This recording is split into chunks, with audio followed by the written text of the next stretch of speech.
The dust storms on Meridian Station never stopped. Commander Zekthar watched the red clouds roll across the wasteland through the reinforced windows of the command center. His crystalline skin reflected the warning lights that blinked across the tactical displays.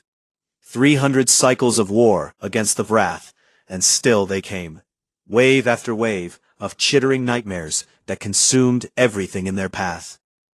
Zekthar stood 3 meters tall, his body covered in natural armor that could stop plasma rounds.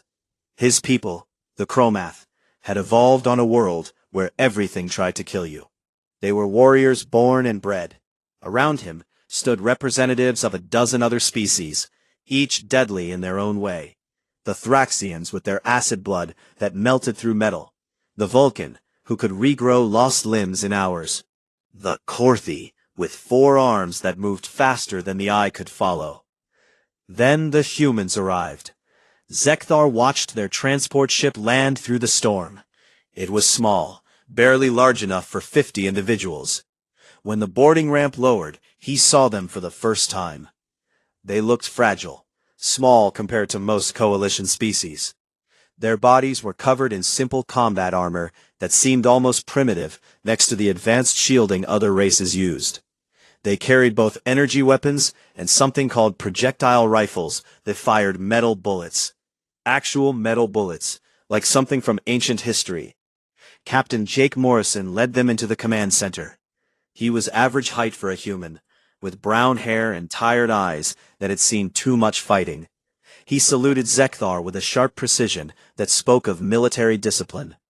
40 soldiers reporting for duty, Commander, Morrison said. His voice was calm and steady. Zekthar had requested reinforcements and received 40 humans. He tried not to show his disappointment. Still, orders were orders.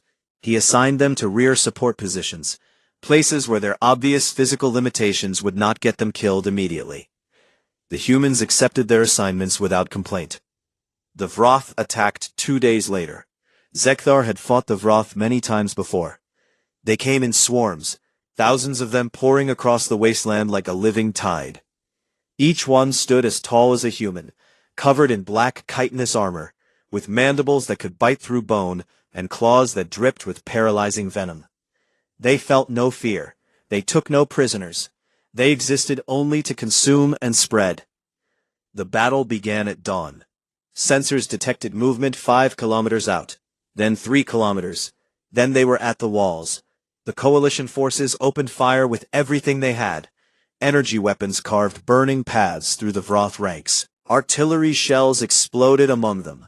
The Korthi warriors moved along the battlements with fluid grace, their 4 arms working 4 weapons simultaneously. But the Wrath kept coming. They climbed over their own dead without hesitation. They threw themselves at the defensive positions with mindless fury. Zekthar saw 3 of his best Thraxian warriors pulled down by the swarm. Their acid blood killed dozens of Wrath, but there were always more to take their place. Then, he heard something strange. Laughter. The humans had abandoned their rear positions and charged forward into the thickest part of the fighting. They moved in tight groups, covering each other with disciplined fire. Their projectile weapons made a distinctive crack, crack, crack sound that cut through the roar of battle. Not the nervous laughter of fear, but genuine amusement, as if they were enjoying themselves. Zekthar watched Lieutenant Amy Clark throw herself at a Wrath warrior twice her size. She emptied her rifle into its face, then drew a knife when the gun ran dry. The Wrath's claws tore into her armor, gouging deep cuts that leaked blood. She ignored the wounds and kept stabbing until the creature stopped moving. Then she stood up, reloaded her weapon, and moved to the next target.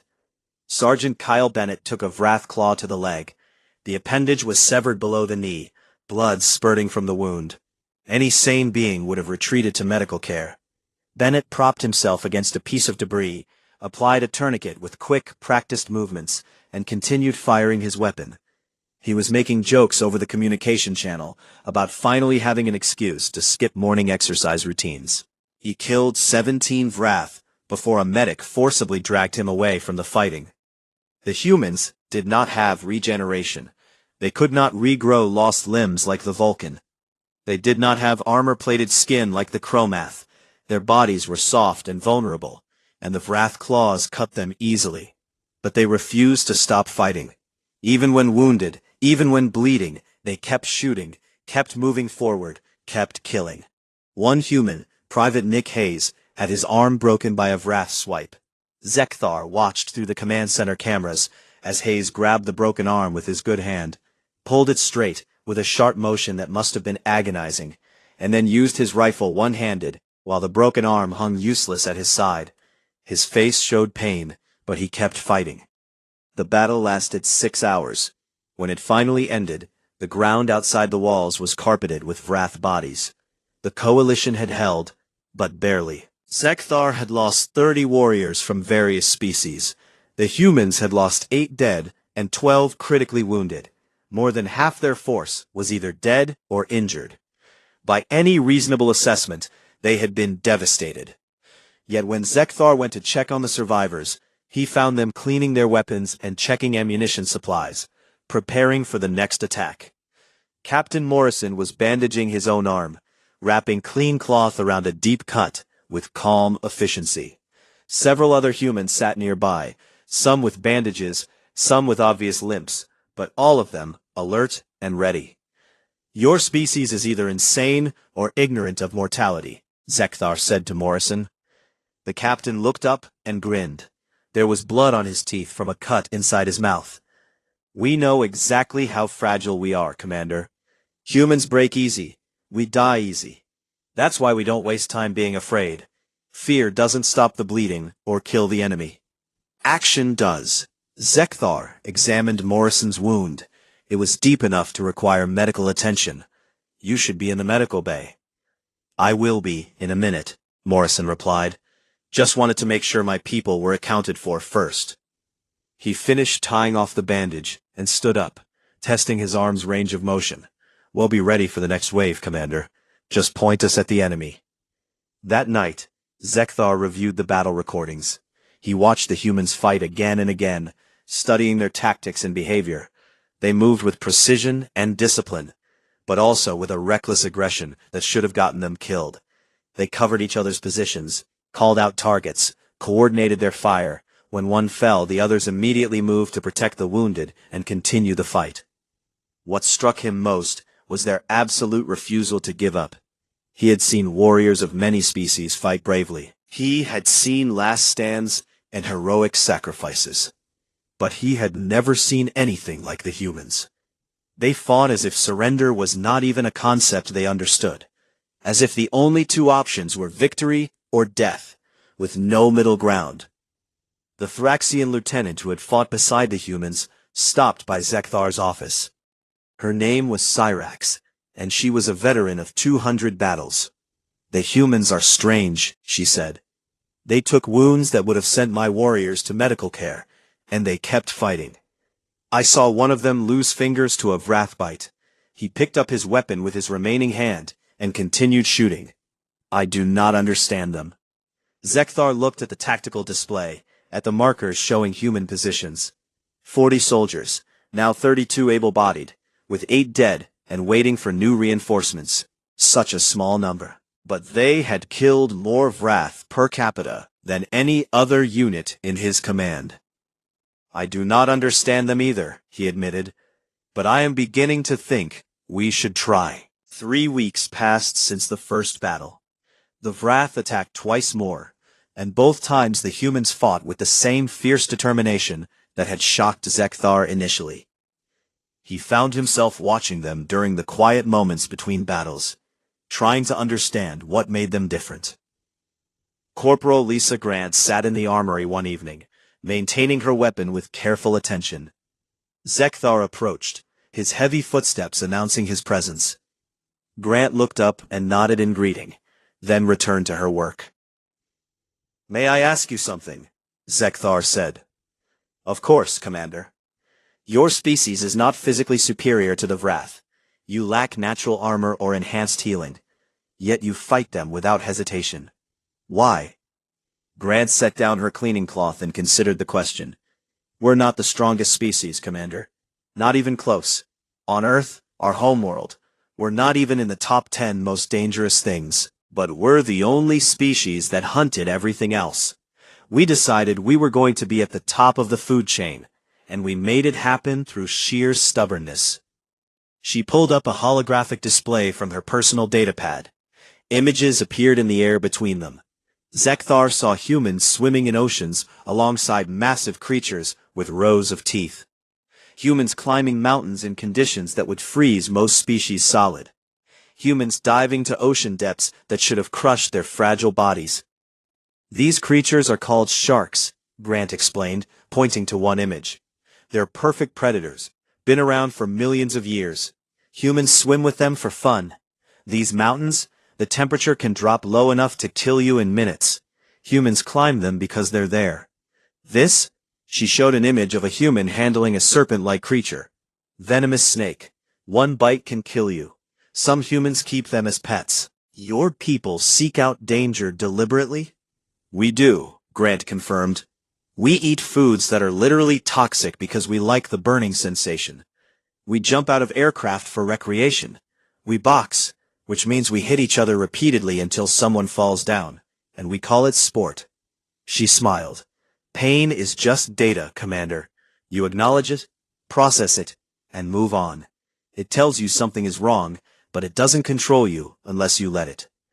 Private Nick Hayes joined the conversation, his broken arm now properly set and in a support brace. Showed him the Earth videos? He asked Grant.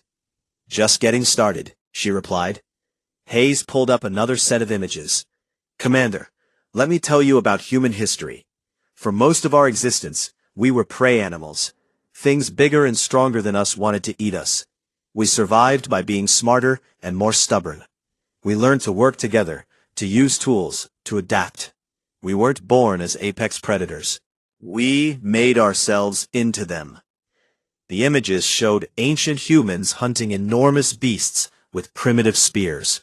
They showed humans building civilizations in hostile environments, from frozen wastelands to scorching deserts.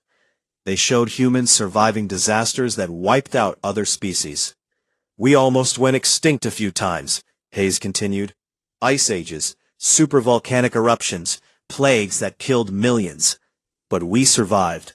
And every time we survived something that should have killed us, we came back stronger and more determined. Over the following days, Zekthar learned more about humanity. He discovered they had spent much of their history fighting each other in brutal wars. They had developed weapons specifically designed to kill other humans, then turned those same weapons on any threat they encountered. They had a saying, "What doesn't kill you makes you stronger." They seemed to live by it. Major Greg Sullivan called a planning meeting for a raid on a Vrax supply depot. The target was heavily defended, deep in enemy territory.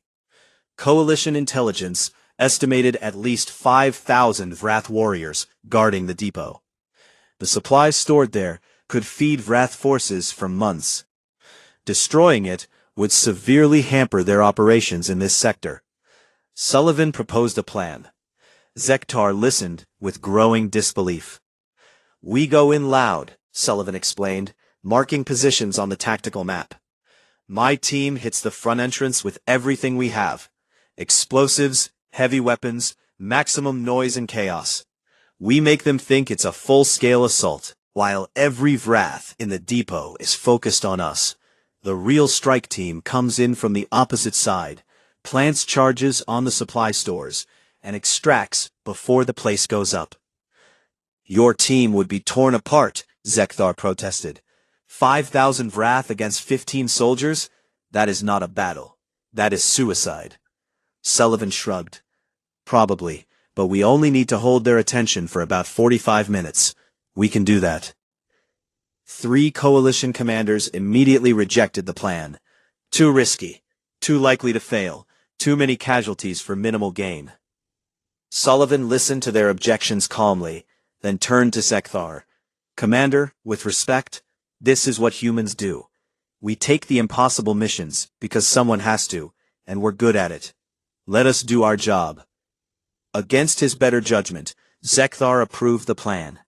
He told himself it was because the strategic value outweighed the risk. But, truthfully, he wanted to see if the humans could actually do what they claimed.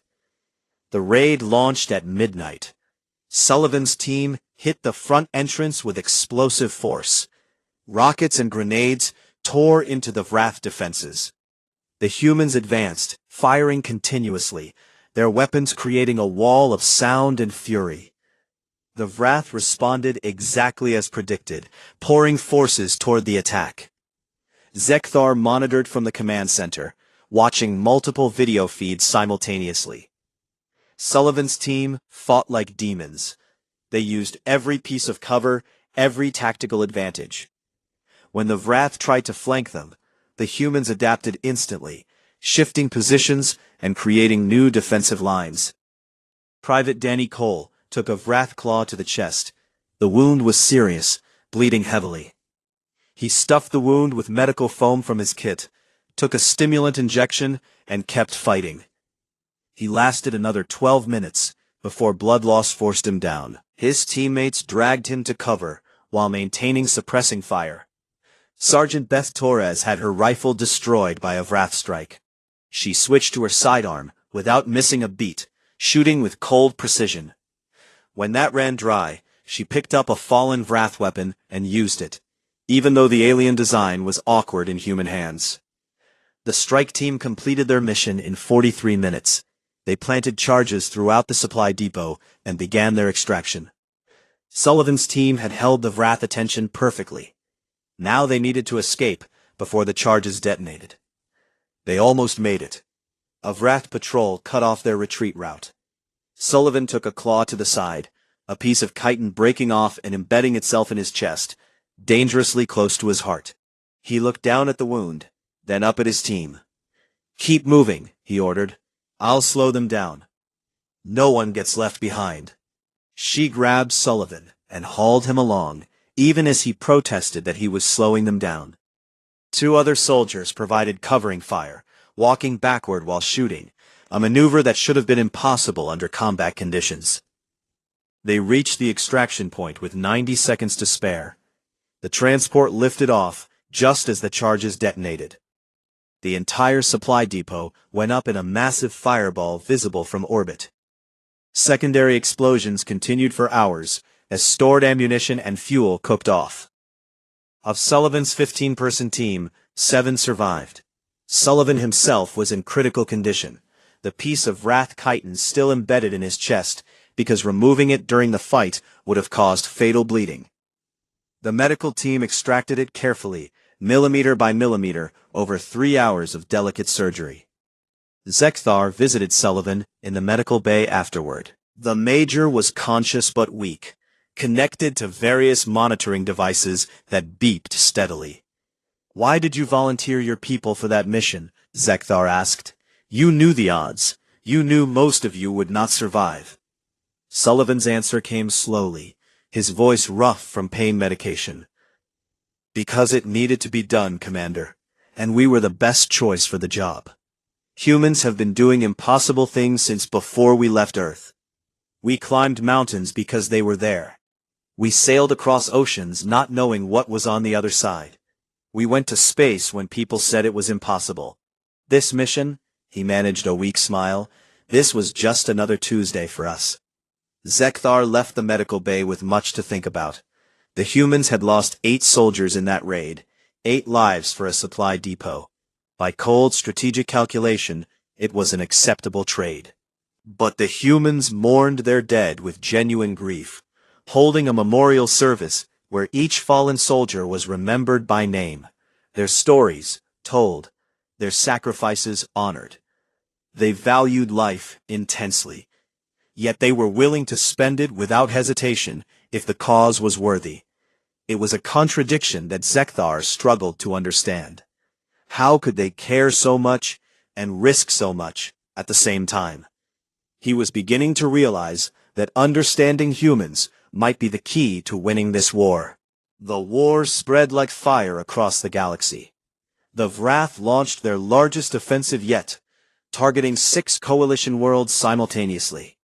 Each world held billions of lives. Each world was vital to the war effort. High Command scrambled to respond, spreading forces thin across multiple fronts. Humanity's contribution remained small in raw numbers. They simply did not have the population to match species that had colonized hundreds of worlds. But Zekthar found himself requesting human units for every critical operation. They had become specialists in what other species considered impossible missions. The request came through official channels, marked urgent and classified. A Vrath hive ship had been detected in the outer reaches. These vessels were massive, 3 times the size of coalition cruisers, carrying tens of thousands of Vrath warriors, and serving as mobile breeding centers. Standard doctrine was to destroy them from a distance with concentrated fire from multiple ships. Boarding a hive ship was considered suicide. But this particular hive ship carried something special. Coalition intelligence had intercepted communications suggesting it held complete data on Vrath military deployments across 4 sectors. That information could turn the tide of the war. The problem was that hive ships had quantum-encrypted systems that could not be accessed remotely. Someone had to go inside and physically retrieve the data. Lieutenant Commander Data Phillips volunteered. She was a naval officer, specialized in boarding actions and close-quarters combat. She had brown eyes that seemed to see right through people, and a reputation for completing missions that others thought impossible. "I need 50 Marines," she told Zekthar during the briefing. "Good ones who can think on their feet. The inside of a hive ship is not like normal vessels. Gravity shifts randomly. The corridors are designed for creatures that can cling to any surface. The Vrath will fight for every meter. It will be ugly." Zekthar pulled up the hive ship scans. "Our intelligence estimates between 8 and 12,000 Vrath warriors inside. You cannot fight through those numbers." "We don't plan to," Phillips replied calmly. "We go in fast, hit the data core, extract the information, and get out before they can organize a proper response. Speed and surprise are our weapons." She selected her team carefully. 50 human Marines, each one a veteran of multiple combat operations. They trained for 2 days, practicing in mock-ups of Vrath ship interiors, learning to fight in shifting gravity and cramped spaces designed for alien physiology. The boarding action launched during a small fleet engagement. Coalition ships engaged the hive ship, drawing its attention and defensive fire. While the Vrath focused on the external threat, Phillips and her Marines breached the hull through a weak point identified by tactical scans. They entered a nightmare. The interior of the hive ship was organic and mechanical, mixed together in disturbing ways. Walls pulsed like living tissue. The air was thick with the smell of decay and alien chemicals. Gravity reversed without warning, sending Marines tumbling until they adapted and learned to move carefully, always keeping one hand on a surface. The Vrath came in waves. Phillips led her team through corridor after corridor, fighting room-to-room combat against enemies that had every advantage. The Marines moved in tight formation, covering each other's positions, calling out threats, adapting to the impossible environment. Corporal Carl Brooks was point man for his squad. He moved with careful precision, weapon ready, checking corners before advancing. A Vrath warrior dropped from above, pinning him to the floor. Its mandibles snapped toward his throat. Brooks did not scream or struggle. He reached to his belt, grabbed a grenade, activated it, and held it between himself and the Vrath. The explosion killed them both. It also collapsed the corridor behind them, creating a choke point that slowed the Vrath pursuit and gave Brooks' squad precious seconds to escape. His teammates mourned him, but kept moving. They had a mission to complete. Sergeant Holly Mitchell led a demolition team tasked with creating diversionary explosions. She placed charges with expert care, timing them to go off in sequence and draw Vrath forces away from the main team's route. A Vrath patrol caught her team by surprise. Acid spray from a Vrath weapon hit Mitchell's left arm, eating through armor and flesh. The arm fell away, leaving a smoking stump. Mitchell did not pass out. She grabbed the injury with her remaining hand, applied a tourniquet, injected herself with pain medication and stimulants, and continued directing her team's movements. She coordinated their positions, called targets, and maintained tactical awareness, even as shock tried to drag her under. Team 2, advance to Junction 7, she said over the comm, her voice steady, despite what must have been agonizing pain. Team 3, cover the left flank. Charges detonating in 30 seconds. Be ready to move. She stayed conscious until her team reached the extraction point. Only then did she allow herself to collapse, her job complete. Phillips reached the data core 18 hours after the boarding action began. 18 hours of constant fighting through alien corridors against overwhelming numbers. Of the 50 Marines who began the mission, 23 remained combat effective. The rest were dead or too wounded to continue. The data core was a massive biological computer, pulsing with strange light. Phillips connected her equipment and began the download. It would take 10 minutes to copy everything. 10 minutes where her team had to hold position against the entire hive ship's population. The Wrath came in a flood. Hundreds of them, pouring through every entrance, climbing walls and ceiling, attacking from all directions simultaneously. The Marines formed a defensive circle around Phillips, firing in all directions. They used every trick they had learned, every tactic that had kept them alive so far. Private Ethan Walsh stood at one of the entrances, firing his weapon in controlled bursts. When his rifle overheated and failed, he drew his sidearm. When that ran empty, he drew his knife. When a Wrath knocked the knife from his hand, he used his fists, punching the creature's eyes until it released him. Then he retrieved his knife and continued fighting. Lieutenant Jack Murphy coordinated the defense with calm precision. Sector 3 needs support. Sector 1, shift 2 Marines over. Watch the ceiling. They're coming from above. Good kill. Good kill. Sector 4, fall back 3 meters. Use the narrow corridor for a choke point. The download completed. Phillips disconnected her equipment and shouted, "We've got it. Extraction. Now." The retreat was brutal. The Marines fell back in stages, each group covering the others, fighting for every meter. They left their dead behind, a decision that tore at them, but was necessary for the mission's success. The Wrath followed, relentless and endless.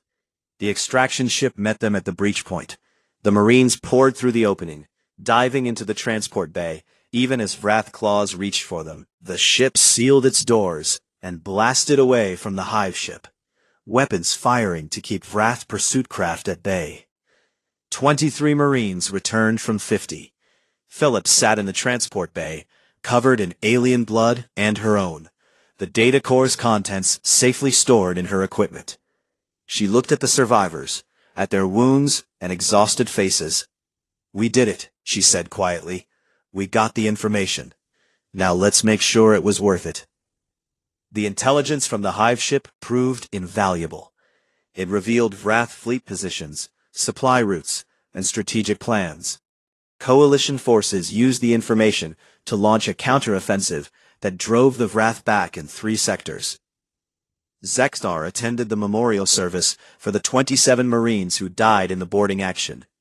The humans gathered in a large bay, standing in formation, while Captain Morrison read each name aloud. After each name, someone who had served with the fallen Marine would tell a story, share a memory, speak about who that person had been beyond just a soldier. "We don't leave anyone behind," Phillips told Zextar after the service.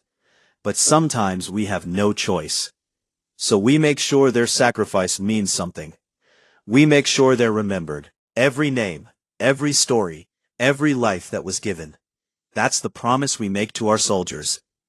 Zextar was beginning to understand the human approach to war. They valued life so highly that they mourned every death with genuine grief.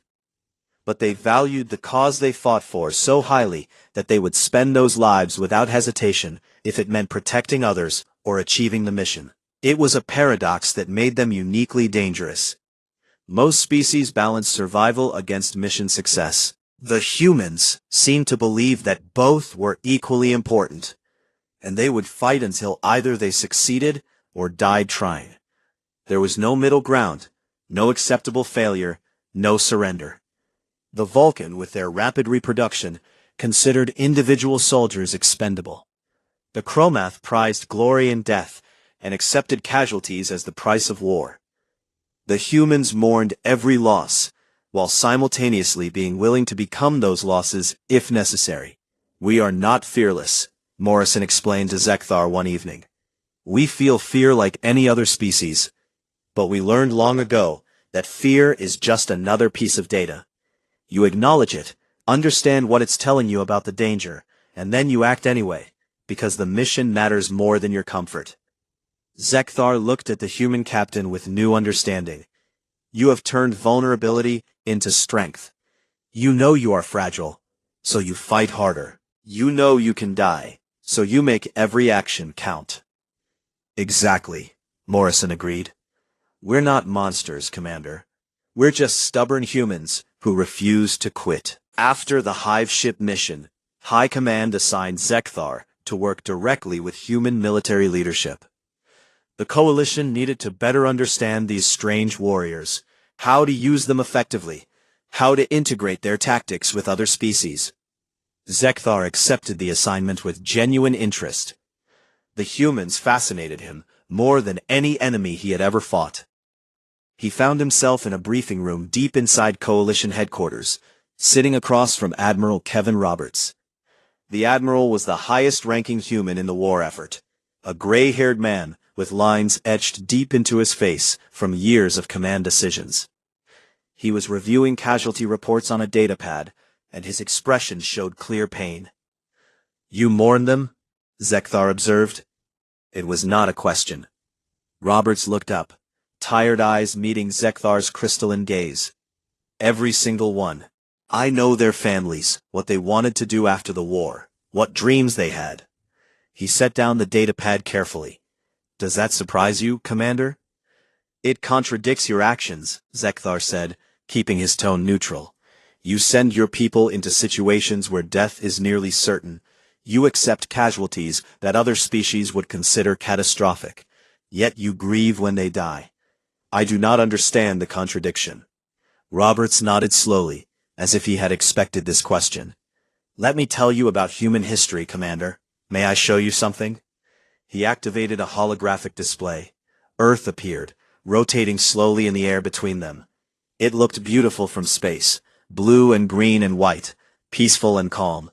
"For most of our existence," Roberts began, "humans were prey. We were food for things bigger and stronger than us.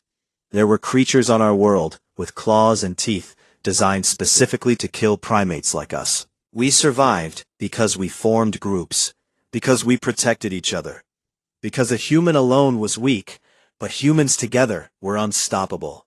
The display changed, showing images of ancient Earth, humans huddled in caves, hiding from predators, humans working together to hunt animals many times their size, humans building fires and tools and shelters. "We had to cooperate to survive," Roberts continued. "We developed complex social structures. We learned to communicate, to plan, to think beyond the immediate moment. Our intelligence became our weapon, because we didn't have claws, or armor, or venom. We had each other." The images shifted to show human conflicts, battles and wars, cities burning, soldiers fighting. Zekthar saw primitive weapons and advanced ones, hand-to-hand combat, and long-range bombardment. The scale of human violence against other humans was staggering. "We spent millennia fighting each other," Robert said, his voice heavy. "Terrible, brutal wars over resources, beliefs, territory, perceived differences. We nearly destroyed ourselves dozens of times. The death toll across our history numbers in the billions. We got very, very good at killing because we practiced on each other for thousands of years." He paused, letting that sink in. "But we learned something from all that death. We learned that our strength is not in our individuals, it's in our collective will. Every human culture, across every continent, develops stories about heroes who sacrifice themselves for others. It's built into us at a fundamental level." Lieutenant Maya Scott entered the briefing room, carrying additional reports. She was young, barely 30 years old, but her eyes held the same tired wisdom that Robert's did. She had seen combat, lost friends, made the hard choices that war demanded. "I had a great-grandmother who survived something called the Second World War," Scott said, joining the conversation. 80 million humans died in 6 years. 80 million. Our entire current population in this war effort is only 12 million. She told me stories about ordinary people doing extraordinary things, not because they were heroes or special, but because it was necessary. She pulled up additional historical records, images of humans performing impossible feats during wartime, medics running into fire to save wounded soldiers, civilians hiding refugees from genocidal regimes, soldiers throwing themselves on explosives to save their squads. Again and again, the pattern repeated. Humans sacrificing themselves for others. Every human grows up hearing these stories, Scott continued. We know we're fragile. We know the universe can kill us easily. We evolved on a planet that actively tried to kill us through ice ages, volcanic eruptions, plagues, predators, and our own stupidity. We learned that humans can endure things that should wipe us out, if we work together and refuse to give up. Captain Morrison entered the room, looking tired but alert. He had been coordinating training exercises with other coalition species, trying to share human tactical knowledge. So when you ask us to hold an impossible position or conduct a suicide mission, Morrison said, picking up the thread of conversation, we don't see it as impossible. We see it as difficult. And humans have been doing difficult things since we figured out how to throw rocks at woolly mammoths that outweighed us by 10 tons. Zekthar listened to this explanation, processing the information. You have built an entire culture around the expectation of sacrifice.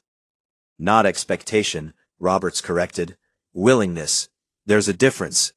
We don't expect our soldiers to die. We train them to survive. We give them the best equipment we can. We plan missions to minimize casualties. But we also accept that some situations require someone to stand in the gap, to hold the line, to buy time with their lives. And we honor that sacrifice by remembering them, by making sure their deaths accomplish something meaningful. He pulled up footage from recent battles.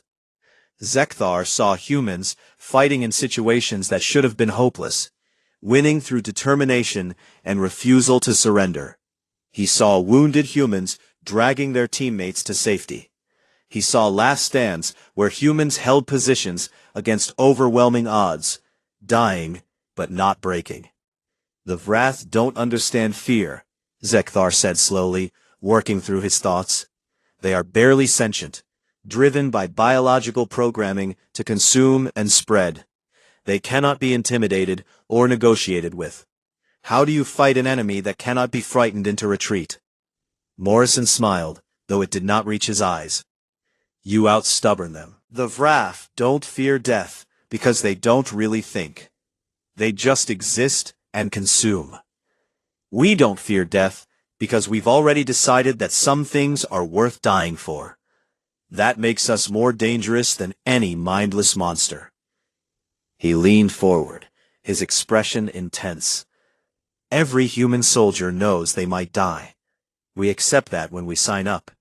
But we also know that our species has survived ice ages and plagues and wars and disasters that killed millions. We know that humans are resilient beyond reason. So when faced with something terrifying like the Vrath, we don't see unstoppable monsters. We see another challenge to overcome. Roberts added, and we have one advantage the Vrath will never have. We remember our dead. We tell their stories. We make sure their sacrifice means something.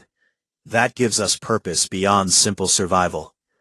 We're fighting to protect what we've built, to honor those who fell before us, to ensure that future generations don't have to face what we're facing. Zekthar thought about the Chromath approach to war. His people valued glory in battle, honored warriors who died well, celebrated martial prowess. But they did not have this same deep cultural commitment to sacrifice for others.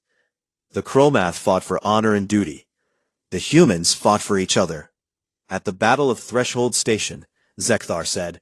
Captain Morrison held position with 300 humans against 50,000 Vrath for 6 days. High Command had ordered evacuation. The station was considered indefensible. Yet he stayed. Because evacuating would have given the Vrath a strategic victory, Morrison replied. They would have used that station to launch attacks deeper into Coalition space. More people would have died. So we stayed. And we made them pay for every meter they took. And, when we finally had to leave, we made sure they couldn't use what we left behind. Roberts pulled up the casualty reports from Threshold Station. 247 humans died there. 247 lives, each one precious, each one mourned. But their stand gave the Coalition fleet time to regroup and counterattack. They saved millions of lives by spending their own. That is what humans do. We calculate the cost, and we pay it if the cause is worthy. The conversation continued for hours. Zekthar learned about human psychology, their history of survival against impossible odds, their cultural values that prized both individual achievement and collective sacrifice. He learned about their wars, their heroes, their failures and triumphs. By the end, he understood that humanity's strength was not physical. It was psychological and cultural. They had spent millions of years learning to survive in a hostile universe, then spent thousands of years fighting each other and learning from every conflict. They had developed warfare as an art form, turned stubbornness into a survival trait, and built entire societies around the idea that some things were worth dying for. You are terrifying, Zekthar told them honestly. Not because you are strong, but because you refuse to acknowledge when you should be defeated. That's the secret, Commander, Morrison said with a slight smile. Humans don't know how to quit. It's not in our nature. We'll find a way to win, or we'll die trying. But we will never just give up. The final assault on the Vrath homeworld required every ship and soldier the Coalition could spare. Intelligence called it the Nexus, a corrupted planet that served as the central breeding ground for the entire Vrath species. Scans showed the surface crawling with millions of warriors, the underground riddled with queen chambers that produced new swarms every day. If the Coalition could destroy the Nexus, they could win the war. If they failed, the Vrath would spread unchecked across the galaxy. High Command assembled the largest fleet in Coalition history. Warships from a dozen species, carrying ground forces numbering in the hundreds of thousands. The plan was straightforward. Orbital bombardment to weaken the surface defenses, followed by a ground assault to reach the deep underground chambers where the Queens bred. It would be bloody. Everyone knew that. Humanity committed every able-bodied soldier they could spare. 12,000 troops, drawn from every human colony and station in Coalition space. It was a fraction of the total assault force, but Zekthar had learned not to measure humans by numbers alone. He requested they be assigned to the most critical assault points, the places where the fighting would be heaviest and the stakes highest. The bombardment began 2 days before the ground assault. Coalition ships hammered the Nexus from orbit, turning continents to glass with concentrated fire. Energy weapons carved burning scars across the planet's surface. Kinetic bombardment sent massive slugs of metal crashing down at relativistic speeds, creating explosions visible from space. The planet burned under the assault. But the Vrath Queens were buried deep, protected by kilometers of rock and organic matter that had grown over centuries. The bombardment could only do so much. Eventually, soldiers would have to go down there and finish the job. Zekthar led a mixed force into the underground warrens on the 3rd day. His command included Chromath warriors, Thraxian acid troops, Vulcan regenerators, and 500 human soldiers led by Captain Morrison. They descended through massive tunnels that the bombardment had opened, entering a world of darkness and death. The Vrath fought with desperate fury. They knew this was their extinction, and they battled for every meter of tunnel. The fighting was brutal and close, with no room for tactics or maneuver. Just raw combat in cramped spaces designed for alien anatomy.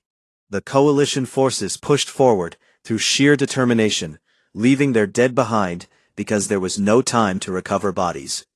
5 kilometers down, the advance stalled. The tunnels narrowed, forcing troops to move in single file. The Vrath had prepared ambushes, collapsing tunnels behind the coalition forces and separating units from each other. Zekthar's force found themselves pinned down in a large chamber, taking fire from multiple directions, with Vrath reinforcements pouring in through passages too small for Chromath warriors to follow. The mission was failing. Zekthar could see it in the tactical displays, in the casualty reports streaming in the desperate calls for support from other units. They were taking too long, losing too many soldiers, and the Vrath seemed endless. Then Morrison contacted him on a private channel. "Commander, we've got an alternative route to the Queen Chambers. My scouts found it 20 minutes ago. It's not ideal." "Explain," Zekthar demanded, his voice tight with stress. "There's a magma channel that runs near the Queen Chambers. Natural geological feature that the Vrath built around. We can use it to bypass their defenses. Our armor's environmental systems can handle it for maybe 30 minutes before we cook inside the suits. Long enough to reach the chambers, plant charges, and destroy the queens. Not long enough to get back out." Zekthar understood immediately. "That is suicide. Your soldiers will die from the heat, even if the Vrath do not kill them." "Yeah," Morrison agreed, his tone calm. "But it will work, and that's what matters, Commander. We can end this today if you let us."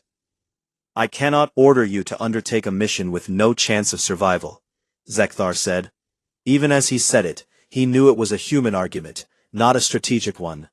As a commander, he should accept any tactic that achieved the objective. But something about sending the humans to certain death felt wrong. "You're not ordering us, Commander. We're volunteering. That's the difference."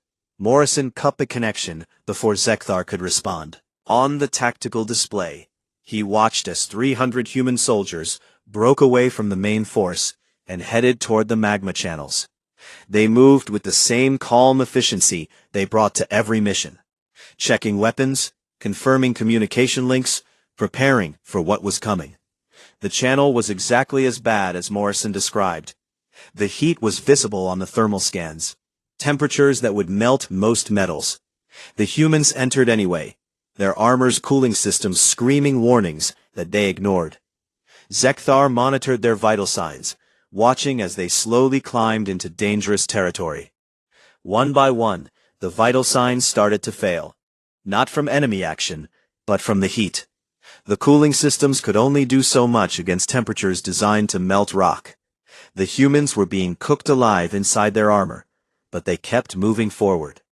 Private Daniel Lee was the first to fall. His cooling system failed completely, and his body temperature spiked to fatal levels within seconds. He managed to transmit his position data to the soldiers behind him before he died, giving them information to adjust their route. Sergeant Brenda Murphy lasted another 10 minutes before heat exhaustion claimed her. She used her last moments to place a guidance beacon, marking the best path forward for those following. The humans died by the dozen as they advanced through the magma channels, but they did not stop. Every fallen soldier transmitted data, placed markers, provided information that helped those behind them.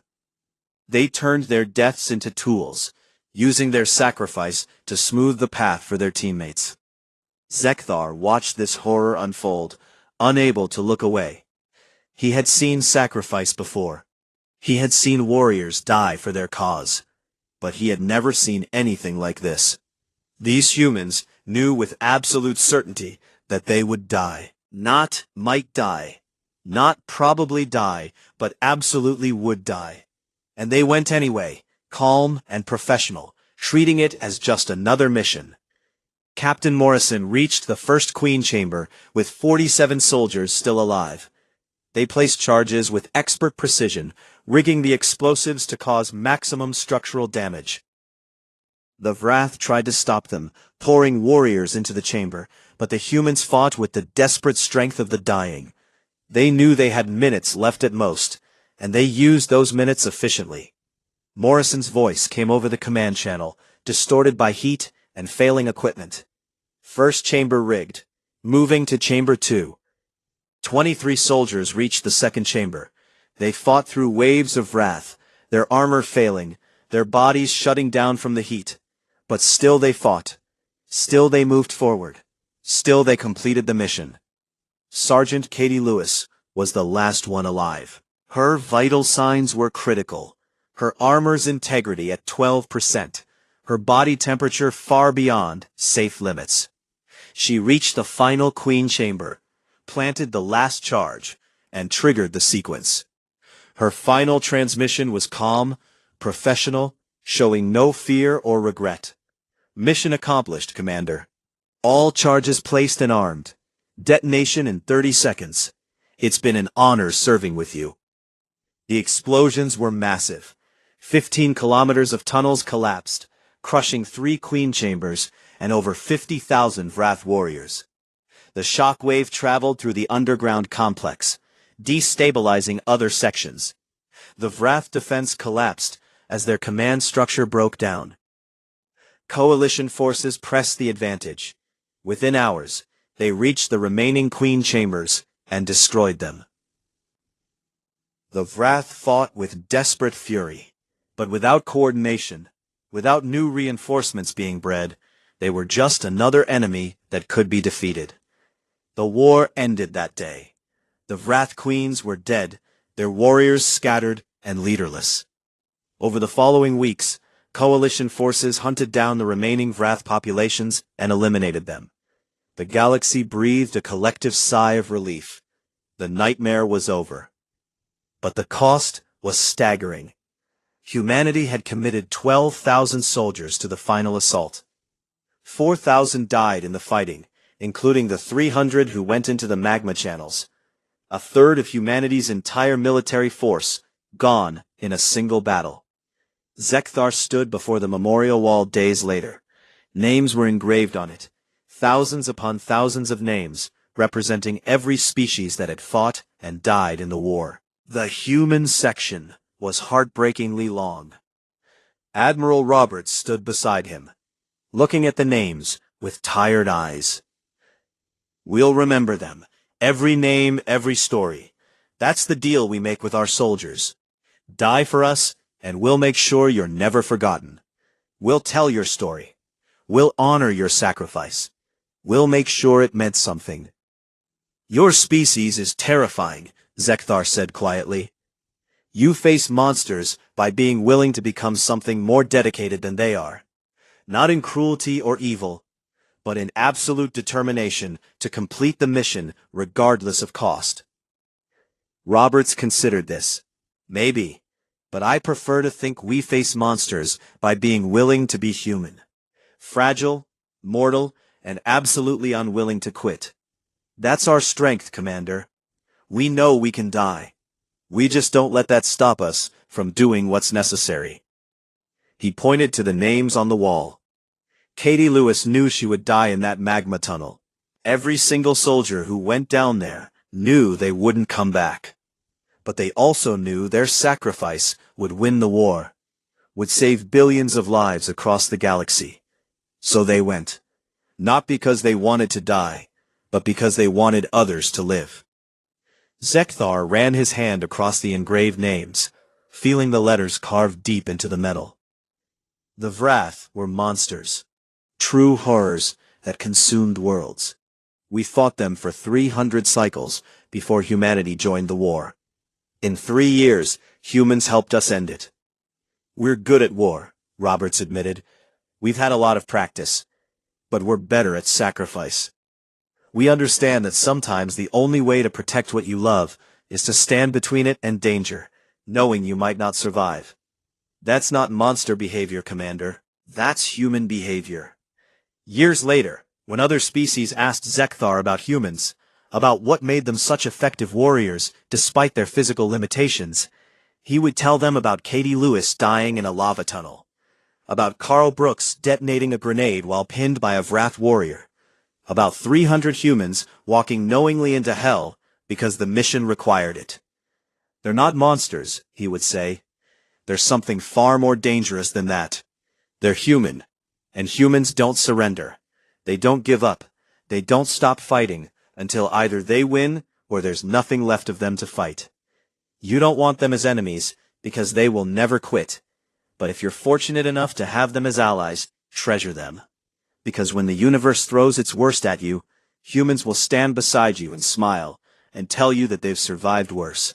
Not that they were fearless, but that they fought anyway. Not that they were unkillable, but that they refused to stay down. Not that they were monsters, but that they were so thoroughly, stubbornly, impossibly human that even the monsters of the galaxy could not stop them. The war was over. The Vrath were extinct, and the galaxy had learned a lesson that Zekthar would carry for the rest of his life. Never underestimate humanity. Never assume that physical strength is the only kind that matters. And never ever bet against a species too stubborn to know when they should quit.